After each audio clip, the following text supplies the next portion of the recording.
ബോണിന്റെ വർക്കാണ് ചെയ്യാനുള്ളത്. പക്ഷെ ആ ഒരു വർക്കിൽ നല്ല മുട്ടം പണിയിട്ട കഥയാട്ടോ. ഇനിയിപ്പോ കമന്റ് ബോക്സ് ഫുള്ളും ഇതിനേക്കാൾ വലിയ പണിയായിരിക്കും എന്ന് എനിക്കറിയാം. സംഭവം വേറൊന്നുമല്ല, നമ്മുടെ ന്യൂ ബോൺ ഡ്രസ്സിൽ നമ്മൾക്ക് നോർമലായിട്ട് നമ്മൾ ചെയ്യുമ്പോൾ എങ്ങനെയാ വിചാരിച്ചാൽ നമ്മൾ ന്യൂ ബോൺ ഡ്രസ്സിൽ കുറച്ച് ഫ്ലയേഴ്സും ഹെവിനെസ്സും കുറച്ചിട്ടാണല്ലോ ചെയ്യുക. അത് നമ്മൾ നോർമലി കസ്റ്റമേഴ്സിനോട് മെൻഷൻ ചെയ്യാറില്ല. കാരണം ന്യൂ ബോണിന് ചെയ്യുമ്പോൾ എന്തായാലും അത്രയും ഹെവിനെസ്സിൽ ചെയ്യാൻ പറ്റില്ലല്ലോ. അപ്പോൾ ഈ ലാവൻഡറിലുള്ള മോഡലായിരുന്നു കസ്റ്റമർ ചൂസ് ചെയ്തിട്ടുണ്ടായിരുന്നത്. അത് അത്യാവശ്യം തിക്ക് ഫ്രില്ലാണ് വരുന്നത്. അത് തന്നെ നമുക്ക് ന്യൂ ബോൺ, അതായത് 3 month ബേബിയുടെ സൈസിൽ ചെയ്യണം എന്ന് പറഞ്ഞപ്പോൾ നമ്മൾ റോയൽ ബ്ലൂ കളറാണ് സെലക്ട് ചെയ്തിട്ടുണ്ടായിരുന്നത്. അപ്പോൾ 3 month ബേബിയുടെ സൈസിൽ ചെയ്യുമ്പോൾ കുറച്ച് എന്തായാലും തിക്നെസ്സും കാര്യങ്ങളും സൈസും ഒക്കെ കുറച്ചൊന്ന് ചെറുതാവുമല്ലോ.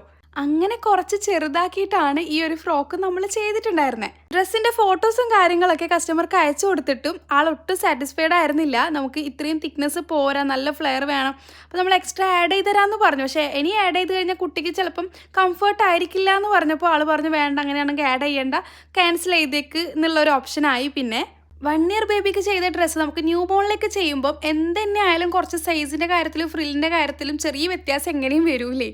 അത് മാത്രമാണ് ഇവിടെയും സംഭവിച്ചിട്ടുള്ളത്. പക്ഷേ എന്തായാലും കസ്റ്റമർക്ക് ഇഷ്ടമായില്ല പറഞ്ഞു.